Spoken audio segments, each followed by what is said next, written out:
witnesses before us today can help us understand further how we can have an agency that expects all Americans to maintain critical documents for at least 7 years. And in fact, the agency itself systematically destroys records after 6 months. If it didn't affect every single person in America, perhaps what's happening at the moment with regard to the Internal Revenue Service would be amusing.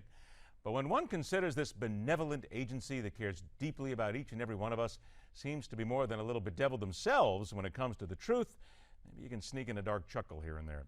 Welcome into Midpoint, host of his self-named talk show on the IRN USA News Radio Network, one of the heavy 100 hosts as named by Talker Magazine. Chuck Morse joins us today as we go around the dial right here on Midpoint. Chuck, thanks so much for joining us today.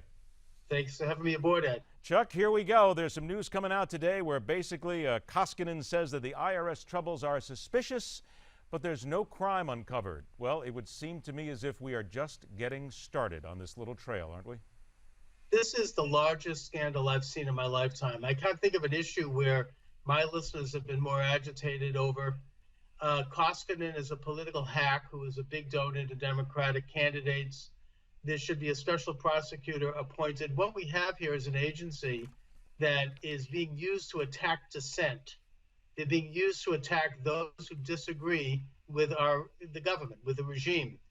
And I think it's safe to say, I'm not going too far down on a limb if I point out that had Lois Lerner been not a liberal woman, but had been a conservative man in, say, the Reagan administration or the Bush administration, who was going after conservatives, or going after liberals for their political points of view, then she would be hanging from her toenails in a dungeon right now.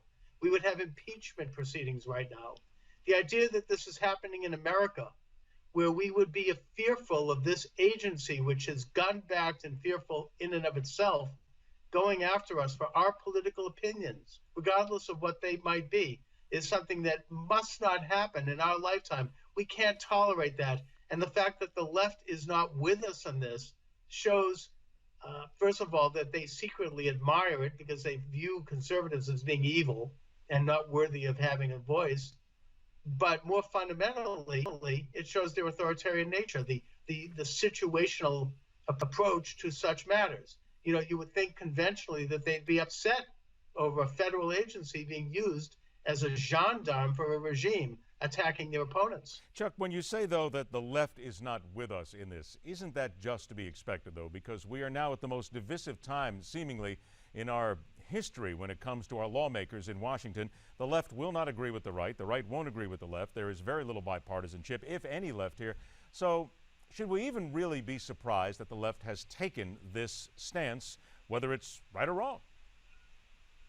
Well, this shows more than any other issue I could think of recently how utterly situational they are. They don't give a damn about the future of this country, and they're allowing a federal agency with a fearful power to go after, to harass, to obfuscate, to stall public opinion, because they did it in 2012 and it helped Obama get reelected, and they know that. But the tables could be turned if a Republican was in office, although I don't think Republicans would be as oriented in this authoritarian way. But you've set a precedent where you now have an agency of government that is being deliberately allowed to skirt the law and be used and allow itself to be politicized. The agency has become so rotten that, I mean, they've erased their emails, obviously. They've covered up their trail. No one is upset about that. And I think at this point, we have to call for the abolition of the IRS. I mean, there's no other way to go around it. It's like Sodom and Gomorrah. It's reached such a point of corruption that the only way to get rid of it is through fire and brimstone. All right, now, you mentioned Lois Lerner a couple of moments ago, and she certainly is at the core of this whole instance. I want to play a soundbite here, remind everybody, and here's one of the great questions that has been asked. Here is Democratic Representative Elijah Cummings. He's the ranking member of the House Oversight and Government Reform Committee, basically asking a simple question, why a subpoena was necessary to get Lois Lerner to appear. Listen to this. We'll come back on the other side. So why is she here? According to the chairman's own press release, it's not because of her old job. It's because of her new one. She currently works at the White House counsel's office. She's worked there for less than a month, 1 month, but apparently that's enough to warrant a subpoena from the committee.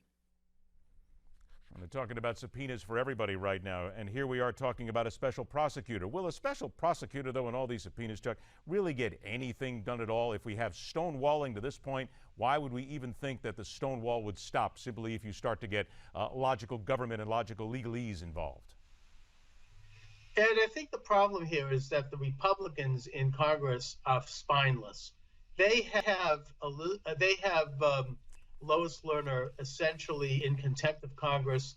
They could hold her, incarcerate her now, and should and would if it wasn't a liberal woman. They don't have the nerve to do it.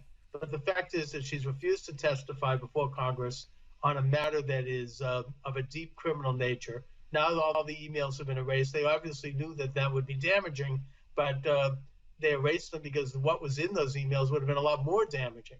It would have gone to the heart of a level of corruption in this government that's obvious to everyone. I mean, it was only a couple of years ago that Barack Obama at some kind of a press dinner was making jokes about going after his enemies with the IRS.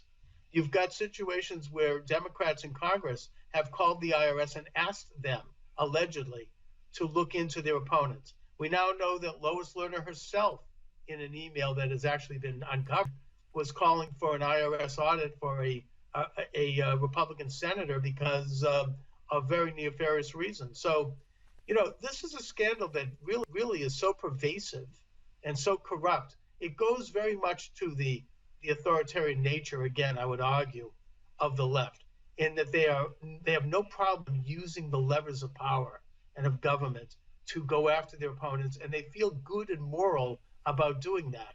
There's no sense of propriety in terms of proper roles of various agencies. I mean, the IRS is a collection agency, period. They're not supposed to go after political opponents of anyone.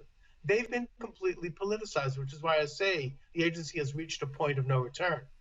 All right, so the agency has reached a point of no return. Great idea. I get it. People have been saying this for years, though, that the IRS needs reform. The IRS needs to be dumped. We need to put something in place, though.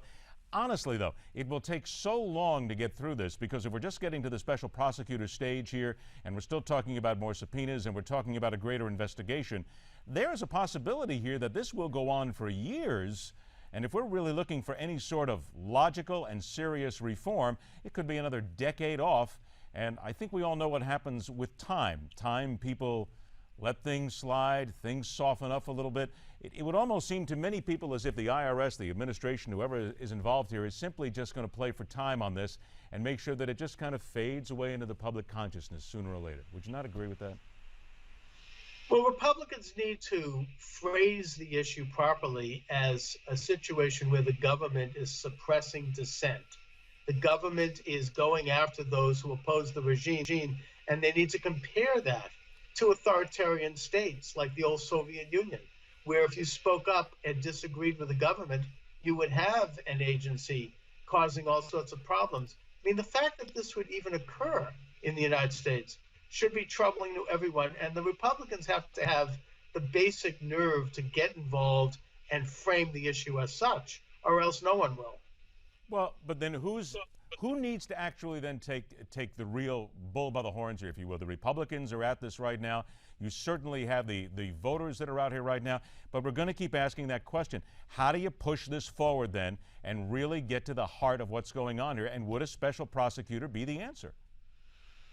It may be, and you may be right, Ed. I fear you are right in that we'll never get to the bottom of the scandal. I mean, they've obviously covered it up, and they'll do anything to continue to do that. But we have to at least take it on politically and show what this is. This is an attempt by a federal agency to serve as the shock troops for a particular party and to go after opponents. This is what Cheka did in the Soviet Union. This is what the Gestapo did in Nazi Germany. Do we want to have that in this country, where we have this fearful agency going after those who dissent from the government? I mean, that's what this is all about. Whether we are successful at getting the individuals, I don't really think that that's the main subject. The main subject is to stop this situation where we have to live in fear. We have to concern ourselves that if we get too vocal in our opposition, the IRS is going to come down on us like a ton of bricks. Is that what we want in this country? Chuck, the only thing I would say is that I think you and I having this discussion, as I've told other people over this week, let's make sure we ask our accountant just to be on the lookout, because goodness knows what may happen next from here. We never know. Chuck, thanks so much for joining us, my friend. We'll do it again. Thank you very much. All right, Chuck Morse joining us right now to discuss the IRS. We're at that special prosecutor stage right now, and we're at that stage where there's going to have to be something that will need to be done sooner or later. You really have to kind of wonder what the next brick is going to be that falls in this. You tell us what you think. We'll talk about it, because right here on Midpoint, every day, we question everything.